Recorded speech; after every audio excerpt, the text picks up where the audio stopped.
राजस्थान जमादार exam paper 27 दिसंबर 2025 को हुआ था। उसमें किस तरह के प्रश्न पूछे गए थे वो सारे प्रश्न इस वीडियो में हम देखेंगे। तो सबसे पहला प्रश्न था कथन का। कथन और कारण बताने हैं। 1989 में राजस्थान राज्य खनिज विकास निगम स्थापित किया गया था। 1989 में राजस्थान राज्य खनिज विकास निगम स्थापित किया गया था। सही है। इसका प्रयोजन खनिजों के अन्वेषण और विपणन को तेज करना था तथा इस योजना के अंतर्गत वैज्ञानिक विधि को अपनाना था। तो यहाँ पर कथन और कारण दोनों सही है और कथन ए का कथन कारण आर द्वारा सही व्याख्या की गई है। तो इसका यहाँ पर राइट आंसर हो जाएगा ऑप्शन बी।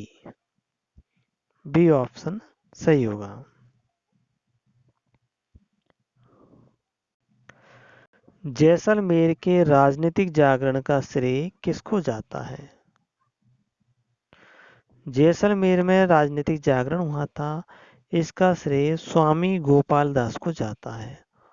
ऑप्शन ए स्वामी गोपाल दास।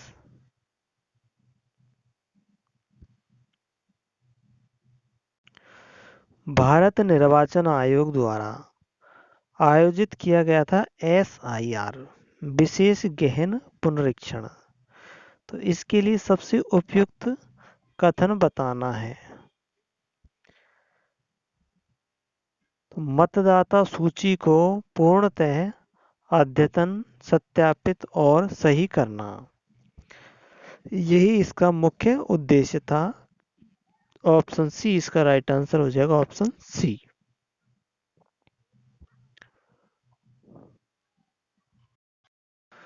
प्रश्न संख्या 4। कौन सा खनिज लगभग 100% राजस्थान में पाया जाता है? यानी 100% कौन सा खनिज पाया जाता है, इसके अलावा और कहीं भी नहीं पाया जाता। तो ऐसा कोई खनिज नहीं है जो राजस्थान में पाया जाता है 100%। जास्पर का उत्पादन 100% होता है, लेकिन ये पूरी तरह से राजस्थान में पाया जाता है यह नहीं है। तो इसका राइट आंसर हो जाएगा ऑप्शन ई अनुत्तरित। कौन सा विद्युत धारा का सुचालक नहीं है? प्लास्टिक का तार। प्लास्टिक का तार ऑप्शन डी ये विद्युत धारा का सुचालक नहीं है। चांदी की फिल्म, तांबे का सिक्का, एल्यूमिनियम फॉयल, ये तीनों विद्युत के चालक है। समस्त रीढ़धारी प्राणियों में वयस्क अवस्था सहित जीवन पर्यंत कौन सी मेरुदंडीय विशेषता पाई जाती है? यानी मेरुदंडीय विशेषता कौन सी है जो समस्त रीढ़धारी प्राणियों में पाई जाती है जीवन पर्यंत? तो यहाँ पर ग्रसनी रेखा चित्र ये किसी प्राणी में पाई जाती है तो किसी में नहीं पाई जाती, ये भी नहीं होगा। गुद पश्च पूंछ मनुष्य में नहीं पाई जाती। नोटोकार्ड यानी पृष्ठ रज्जु तो कई प्राणियों में पृष्ठ सतह पर नहीं पाई जाती। अभिपृष्ठ विवर तंत्रिका रज्जु यानी कि डोर्सल होलो नर्व्स पाई जाती है। तो ऑप्शन डी इसका राइट आंसर हो जाएगा। ऑप्शन डी यानी कि तंत्रिका रज्जु समस्त रीढ़धारी प्राणियों में पाई जाती है और हर अवस्था में पाई जाती है। प्रिज्म आपतित श्वेत प्रकाश को अनुक्रम में रंगीन पट्टी या बैंड के रूप में विभक्त कर देती है। तो क्रम बताना है कि जैसे ही प्रिज्म से श्वेत प्रकाश निकलेगा तो श्वेत प्रकाश को किस तरह से विभक्त कर देगा। तो श्वेत प्रकाश आता है तो सबसे ज़्यादा विक्षेप इस तरह से ये विक्षेप कर देता है। तो यहाँ पर जो वर्ण विक्षेप होता है VIBGYOR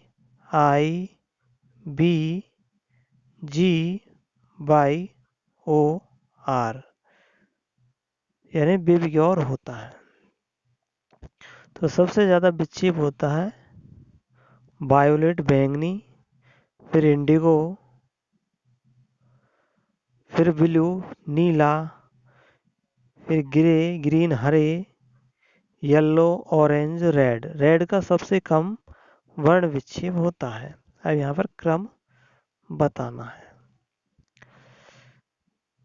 क्रम है वायोलेट का पहला, इंडिगो यानी जामुनी का दूसरा, ब्लू नीला का तीसरा, ग्रीन हरा का चौथा, और पांचवा येलो दे नहीं रखा, छठा ऑरेंज, सातवां रेड। तो पांचवा हो जाएगा रेड। तो यहां से हो जाएगा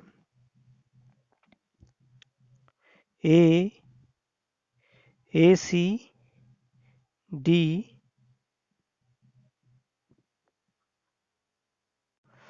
तो यहाँ हो जाएगा ACDEB। ऑप्शन बी इसका राइट आंसर हो जाएगा, ऑप्शन बी। अगले प्रश्न की ओर चलते। महापुरुष और उनको मिलान करना है। अमरचंद भाटिया ये कहाँ के थे? अमरचंद भाटिया बीकानेर के थे। 4 लोडूजी निठरवाल ये सीकर के थे। अर्जुन लाल सेठी जयपुर के थे। केसरी सिंह बाराहट शाहपुरा भीलवाड़ा के थे। तो 4-3-1-2, 4-3-1-2 ऑप्शन डी इसका राइट आंसर हो जाएगा, ऑप्शन डी। राजस्थान का गणगौर त्योहार शिव और पार्वती से संबंधित है। ऑप्शन सी इसका राइट आंसर हो जाएगा, शिव पार्वती। हाइपरमेट्रोपिया, हाइपरमेट्रोपिया यानी कि दूरदृष्टि दोष। दूरदृष्टि दोष का मतलब दूर की वस्तु साफ देख सकता है। हाइपरमेट्रोपिया दूरदृष्टि दोष, दूर की वस्तु को साफ देख सकता है, नजदीक की वस्तु को साफ नहीं देख सकता। ऐसे व्यक्ति को पठन सामग्री आंख से कितनी दूरी पर रखनी चाहिए? 25 सेंटीमीटर से अधिक दूरी पर रखनी चाहिए। ऑप्शन ए इसका राइट आंसर हो जाएगा, ऑप्शन ए। हाइपरमेट्रोपिया दूरदृष्टि दोष, दूर की वस्तु साफ दिखाई देती है और नजदीक की वस्तु धुंधली दिखाई देती है। अगले प्रश्न में राज्य का नाम और राज्यपाल का मिलान करना है। तो यहाँ पर है एस अब्दुल नजीर किस राज्य के राज्यपाल थे 2025 में? 2025 में किस राज्य के राज्यपाल बने थे? तो एस अब्दुल नजीर को आंध्र प्रदेश का राज्यपाल बनाया गया था। इन्होंने अयोध्या के राम मंदिर मामले पर फैसला सुनाया था। फिर आता है आरिफ मोहम्मद खान। आरिफ मोहम्मद खान ये बिहार के राज्यपाल थे। आरिफ मोहम्मद खान। रामेन डेका ये छत्तीसगढ़ के राज्यपाल थे। संतोष गंगवार ये झारखंड के राज्यपाल थे। 2-3-1-4 ऑप्शन सी इसका राइट आंसर हो जाएगा। ऑप्शन सी।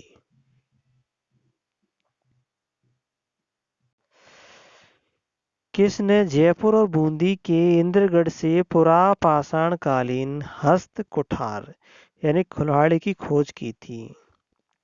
कुल्हाड़ी खोजा था 1870 में। सी ए हैकर द्वारा खोजा गया था। ऑप्शन बी, सी ए हैकर ने कुल्हाड़ी की खोज की थी 1870 में कोटा बूंदी इंद्रगढ़ से। संत धन्ना का जन्म राजस्थान के किस जिले में हुआ था? तो संत धन्ना का जन्म धुवन कला गांव में हुआ था और इनके ये रामानंद के शिष्य थे। पंजाब से सबसे ज़्यादा आते हैं श्रद्धालु धुवन कला गांव में। तो इनका जन्म टोंक जिले में हुआ था। जाट परिवार में हुआ था टोंक जिले में। 5वें सिख गुरु अर्जुन देव ने संत धन्ना की भक्ति के बारे में गुरु ग्रंथ साहिब में लिखा है। ऑप्शन बी इसका राइट आंसर हो जाएगा, टोंक जिला। और ये रामानंद के भी शिष्य थे। यहाँ संचरण का तरीका और रोग का मिलान करना है। तो निमोनिया का संचरण वायु द्वारा होता है। हैजा कोलेरा जिसको दस्त कहते हैं, मांड जैसे चावल के मांड जैसे दस्त आते हैं हैजा में। एड्स का यौन द्वारा संपर्क होता है, संचरण होता है। और मलेरिया का मादा एनाफिलीज मच्छर द्वारा होता है, यानी कि रोग वाहक द्वारा होता है। यहाँ पर 1, 2, 3, 4 ऑप्शन बी इसका राइट आंसर हो जाएगा। Option B. जनगणना 2011 के अनुसार राजस्थान की जनसंख्या के लक्षणों पर विचार करना है। राजस्थान में भारत की कुल जनसंख्या की 5.66% निवास करती थी। बिल्कुल सही है। 5.66 यानी कि राजस्थान की जनसंख्या थी 8.86 करोड़।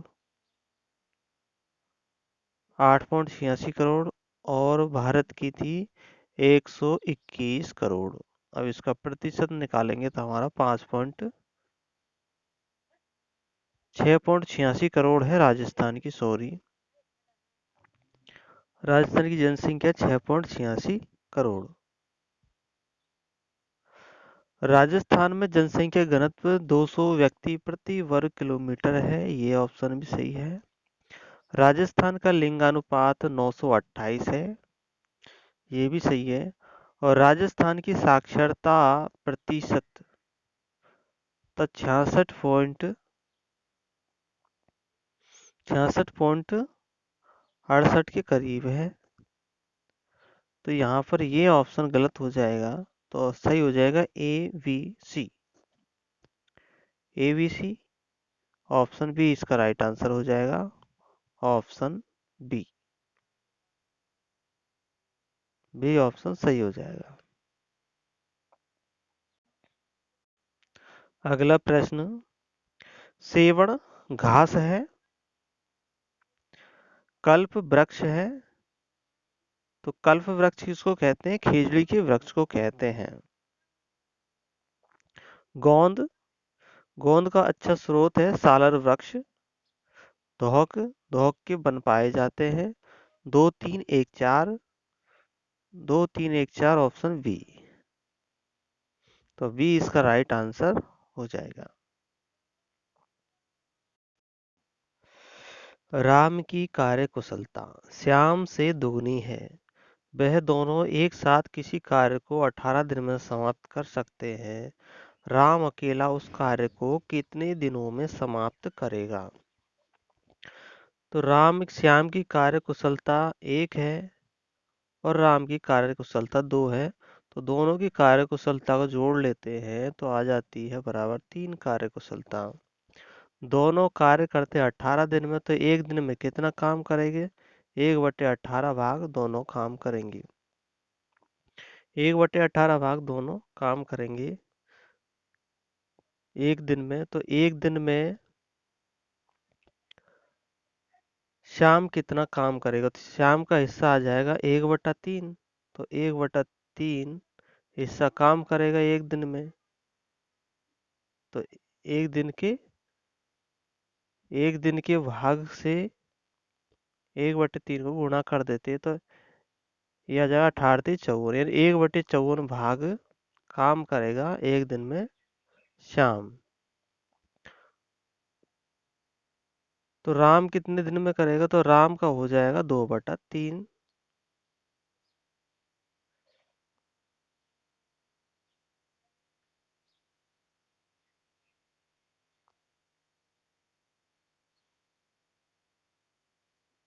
अब इसी तरह से हम राम का निकालेंगे। तो राम का हो जाएगा 2/3 गुणा 1/18। तो ये कितना काम करेंगे? तो ये हो जाएगा 1/27। तो 1/27 भाग काम करेगा एक दिन में। तो पूरा काम करने में कितना दिन लग जाएगा? तो इसको हम 27 से गुणा कर देते हैं, तो हमारा आ जाएगा 27 दिन। ऑप्शन डी इसका राइट आंसर हो जाएगा, ऑप्शन डी।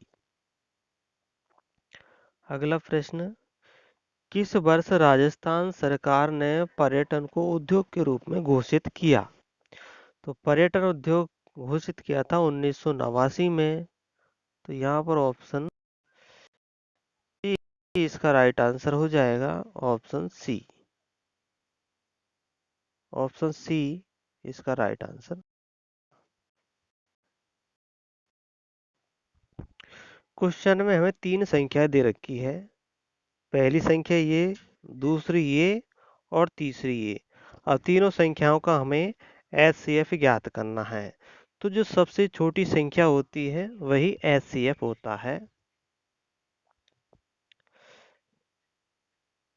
यानी सबसे बड़ी से बड़ी संख्या जिसमें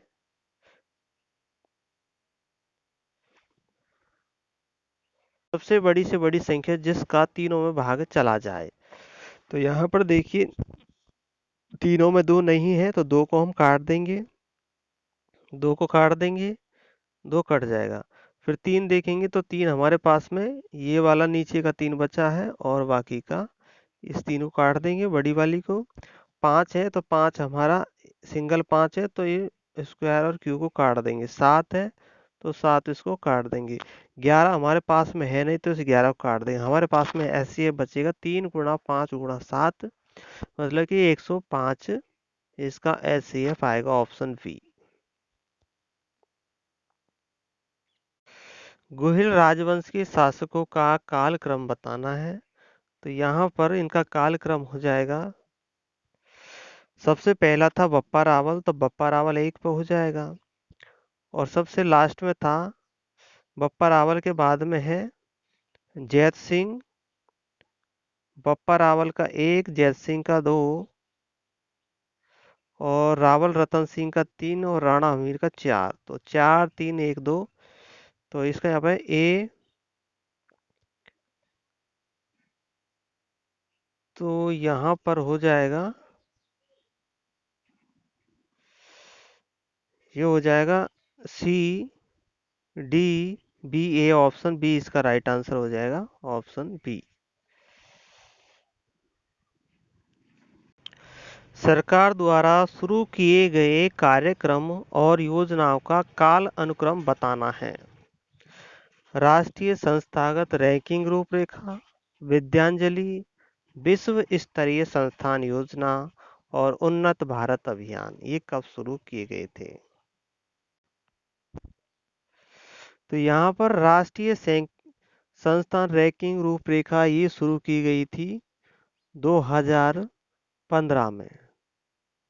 ये 2015 में। और विद्यांजलि शुरू की गई थी 2016 में।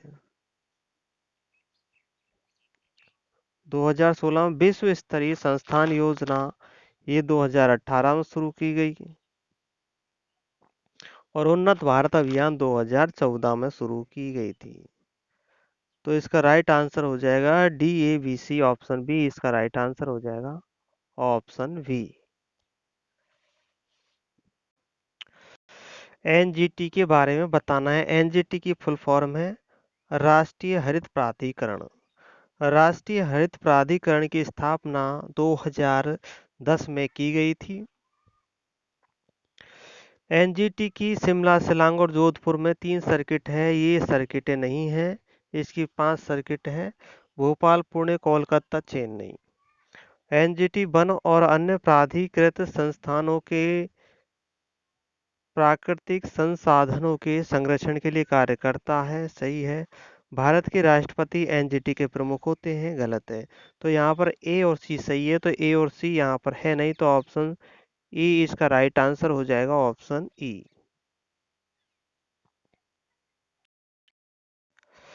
सरकारी योजनाओं का कालक्रम बताना है। स्टार्टअप इंडिया ये बना था 2016 में। 2016 में स्टार्टअप इंडिया बनाया था। मेकअप इंडिया 2014 में। नेशनल लॉजिस्टिक पॉलिसी ये 2022 में बनाई गई थी। पीएम गति शक्ति ये 2021 में बनाई गई। राइट आंसर हो जाएगा VADC, ऑप्शन बी। अगला प्रश्न,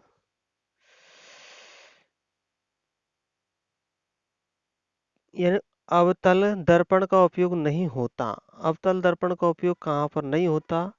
वाहनों के पश्च दृश्य दर्पण यानी कि रियर व्यू मिरर में नहीं होता। बाकी सर्च लाइट में होता है, वाहनों की हेडलाइट में होता है, सौर भट्टी जिसको सोलर फर्नेस कहते हैं। अगला प्रश्न, 44वें संविधान संशोधन के बाद संपत्ति का अधिकार किस अनुच्छेद के अंतर्गत एक विधिक अधिकार बन गया? तो ये है अनुच्छेद 300 के, ऑप्शन सी। इसको संविधान की अनुसूची 12 में इसको रखा गया है। तो अनुच्छेद 300 के में इसको रखा गया है। अगला प्रश्न, कीर्ति स्तंभ प्रशस्ति किसके द्वारा लिखी गई थी?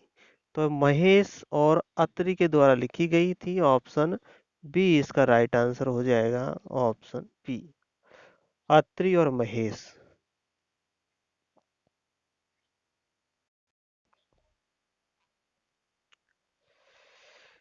इनका मिलान करना है। मूल अधिकार, मूल अधिकार है भाग 3 में। मूल अधिकार भाग 3 में है। मूल कर्तव्य भाग 4 में है, यानी इसका 3 हो जाएगा। भाग 3 में मूल अधिकार है और मूल कर्तव्य है संविधान के भाग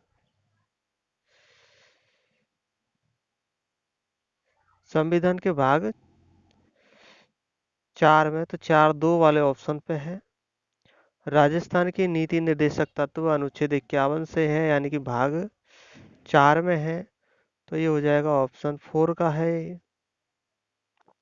और आपातकालीन उपबंध है भाग 10(5)(13), यानी कि यहाँ पर है। तो ये हो जाएगा ऑप्शन 1। तो इसका राइट आंसर है 3, 2, 4, 1। तो ऑप्शन ए इसका राइट आंसर हो जाएगा, ऑप्शन ए।